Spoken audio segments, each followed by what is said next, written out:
Welcome to Berlin!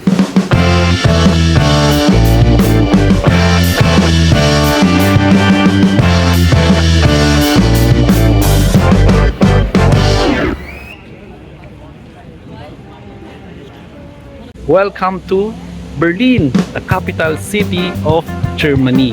Sa series nga na ito ay pupuntahan natin ang iba't ibang makasaysayang lugar na kung saan makita natin ang kultura, history ng Germany. Yan, so samahan nyo po ako. Tingnan natin at mag-enjoy tayo.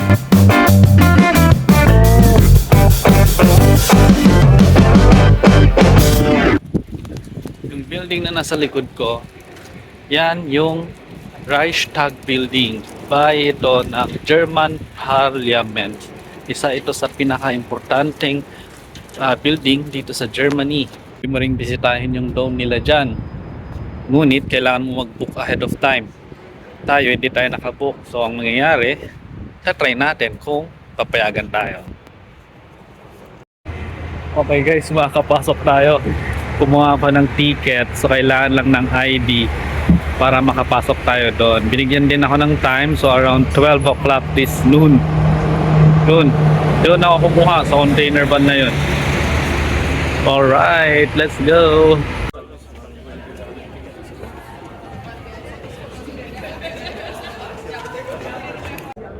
Ito na nga't nakakit na tayo dito sa Reichstag Dome. Ito, nasa likod ko. Akyatin natin yan mamaya.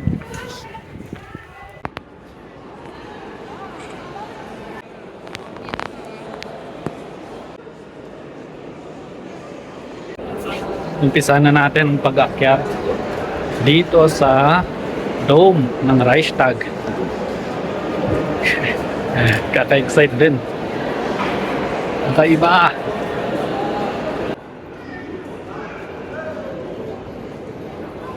Ito na nga, nakarating na tayo sa tuktok ng dome. Daming tao. Daming tao. At ako lang ang Pilipino dito. Nag-iisa.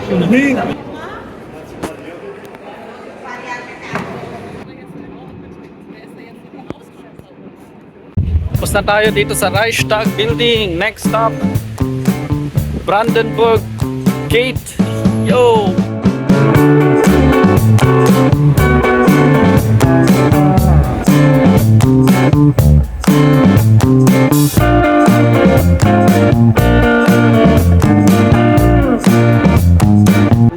Yan, isa ito sa pinakasikat na landmark ng Berlin.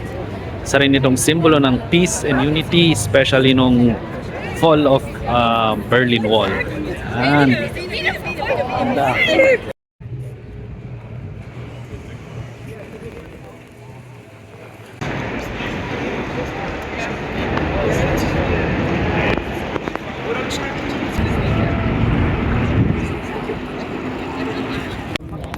At dito nga tayo nakatayo ngayon sa east side dati ng Berlin. Yan. At titingin ka doon na part, doon yung west side naman ng Berlin. Yan yung nagdi-divide dati sa kanila. Yung gate na yan. Saka nakapalibot syempre, mga wall. Diba? Alam niyo yun, Berlin Wall.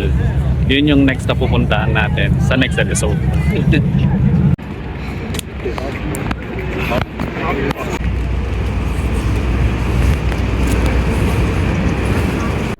Ang muling bibisitahin natin ngayon ay ang Memorial of the Holocaust. Itong memorial na to ay inalay sa mga Jews na pinatay nung time ng Holocaust. Yun. Tara! Actually, andito na ako.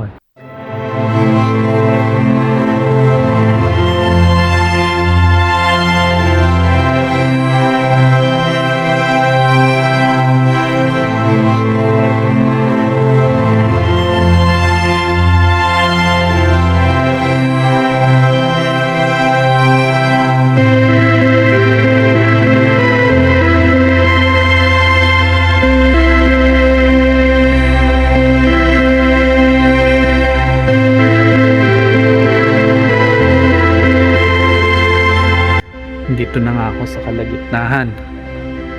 Yan. Siyempre, ang memorial na to ay inalay sa mga Jews ng mga pinatay nung time ng Holocaust. At dito nga ay napaka-sobering reminder ng history, hindi lang ng lugar na to, ng Berlin at ang Germany, kundi syempre sa buong mundo. At ang lugar nito, ang tahimik, nakikita mo lang yung mga pillars na mga to, naglalakihang pillars. Oh, kagagaling ko lang sumusulong dun sa ilalim ng memorial. At doon mo mafe-feel talaga yung experience ng mga Jews sa time ng Holocaust. Yung mga letter, grabe.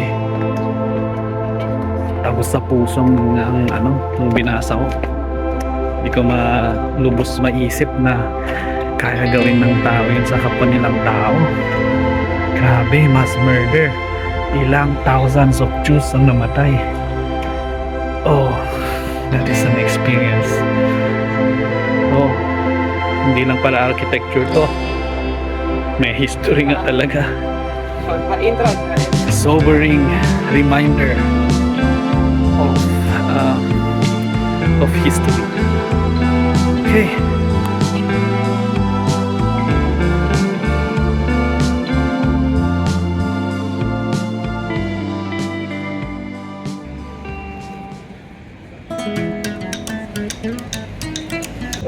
Ayun na nga, maraming salamat at sinamahan nyo ako sa episode na to at nakita natin ngayong araw na to yung Reichstag, Brandenburg Gate at saka yung Memorial of the Holocaust. So samahan nyo ulit ako sa next episode at marami pa tayong pupuntahan. Don't forget, God is good all the time. Bye!